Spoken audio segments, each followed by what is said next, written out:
गहरी कविता की परतों को खोलते हैं। ये एक ऐसी कविता है जो धरती के साथ हमारे रिश्ते को पूरी तरह से बदल सकती है। ये कहती है कि पृथ्वी सिर्फ हमारा घर नहीं, बल्कि हमारी चेतना का, हमारे वजूद का असली स्रोत है। आइए इस सफर पर निकलते हैं। कविता की शुरुआत ही देखिए कितनी जबरदस्त है। जरा सोचिए, यहाँ धरती को सिर्फ इस दुनिया का नहीं, बल्कि पूरे ब्रह्मांड का जीवन स्रोत कहा जा रहा है। कवि ने शुरू की 2 पंक्तियों में ही एक बहुत बड़ा, एक कॉस्मिक कैनवस हमारे सामने रख दिया है। तो सबसे पहले हम इसी आइडिया को पकड़ते हैं, ब्रह्मांड का जीवन स्रोत। देखिए, ये सिर्फ कहने के लिए खूबसूरत लाइन नहीं है, इसके पीछे एक बहुत गहरा फलसफा है। आइए देखते हैं कि कैसे ये कविता पृथ्वी को हमारे रहने की जगह से उठाकर पूरे यूनिवर्स की एक मौलिक, एक क्रिएटिव शक्ति के रूप में देखती है। कविता में पृथ्वी को कायाकल्प स्वरूप सृजन कहा गया है, मतलब एक ऐसी शक्ति जो हर चीज को नया जीवन देती है, जो सब कुछ फिर से तरोताजा कर देती है। ये वो ओरिजिन पॉइंट है, वो मूल बिंदु जहां हर जिंदगी वापस लौटना चाहती है। ये कोई जगह नहीं, बल्कि एक आध्यात्मिक केंद्र है, रिन्यूअल का, नवीनीकरण का एक सोर्स। अच्छा, तो हमने पृथ्वी के कॉस्मिक रूप को तो समझ लिया, पर अब सवाल ये है कि ये कविता इस इतने बड़े आइडिया को एक ठोस, एक फिजिकल रूप कैसे देती है। यहीं पर आता है हमारा दूसरा सेक्शन, धरती का स्वरूप। यहाँ कवि पृथ्वी को इंसानी शक्ल देता है, उसे एक जीती जागती, सांस लेती हुई हस्ती की तरह दिखाता है। जरा इस इमेज को अपने मन में बनाइए, एक विशाल काया, जिसके वक्ष पर यानी जिसके सीने पर 7 समुद्र टिके हुए हैं। ये सिर्फ एक ज्योग्राफिकल फैक्ट नहीं है, ये एक जीती जागती तस्वीर है जो पृथ्वी की विशालता और उसकी जीवन देने की शक्ति को दिखाती है। कमाल की कल्पना है ना? और फिर ये लाइन आती है जो उस तस्वीर को पूरा कर देती है। उस विशाल हस्ती के मस्तक पर, उसके सर पर लगातार पर्वत श्रृंखलाएं हैं, बिल्कुल एक राजसी मुकुट की तरह। इन दोनों लाइनों को मिलाकर हमारी धरती की एक भव्य, एक जीती जागती तस्वीर उभरती है। तो अब तक हमने पृथ्वी के फिजिकल और कॉस्मिक रूप को देखा। अब चलिए कविता के सबसे गहरे हिस्से की तरफ बढ़ते हैं, हमारा तीसरा सेक्शन, चेतना का आधार। यहाँ पर कविता पृथ्वी और हमारी चेतना के बीच एक ऐसा रिश्ता जोड़ती है जिसे तोड़ा नहीं जा सकता, और यहीं से ये कविता एक बहुत ही गहरा मोड़ लेती है।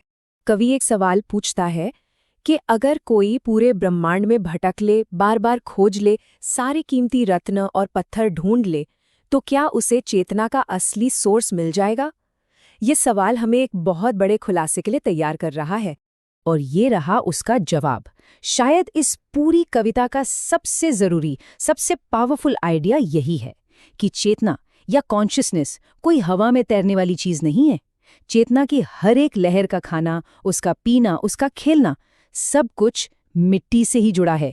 मतलब हमारी सोच, हमारा एहसास, हमारा वजूद, सब कुछ इसी धरती से, इसी मिट्टी से पोषित होता है। चेतना को धरती से जोड़ने के बाद कवि अब धरती की उदारता को, उसकी देने की शक्ति को एक बिल्कुल ही नए लेवल पे ले जाता है। हमारे चौथे सेक्शन, अमृत का दाता, में एक ऐसी तुलना की गई है जो धरती के दान को पौराणिक कहानियों के दानों से भी कहीं ऊंचा दर्जा देती है। इस स्लाइड पर जो तुलना है वो वाकई शानदार है। देखिए, पुरानी कहानियों में समुद्र को मथने पर अमृत सिर्फ एक बार निकला था, सिर्फ एक बार। लेकिन मिट्टी तो अनगिनत बार, युगों युगों से जीवन का अमृत देती आ रही है। ये कोई एक बार का चमत्कार नहीं है, ये एक लगातार, कभी न खत्म होने वाला दान है। ये आइडिया इस लाइन में और भी पक्का हो जाता है कि धरती युगों युगों से मंथी जा रही है और वो लगातार हर एक कण को अमरता का वरदान दे रही है। ये अमरता किसी एक देवता या इंसान के लिए नहीं, बल्कि जीवन के हर रूप के लिए है, हर छोटे से छोटे कण के लिए। और अब हम इस कविता के आखिरी और शायद सबसे प्यारे हिस्से पर पहुंचते हैं, हमारा 5वां सेक्शन, गोद में समाधान। यहाँ आकर ब्रह्मांड की बड़ी बड़ी खोजें खत्म हो जाती हैं और असली ज्ञान एक सीधे, एक पर्सनल जुड़ाव में मिलता है।